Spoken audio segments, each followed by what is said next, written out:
বললেন সখা যে কালীয় নাগ তোদের প্রাণ হরণ করেছে, এই কালীগড়ে আমি বিষ রাখবো না। কি করবি কানাই? আমি যাবই কালীর কাছে।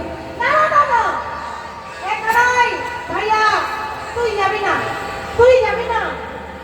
এতক্ষণ আমরা মরেছিলাম এই কালীদহের তীরে, কালীদহের জল পান করতে গিয়ে কানাই আমাদের মৃত্যু হয়েছিল, তাতে আমাদের দুঃখ নাই, কিন্তু তুই যাবি না ভাই।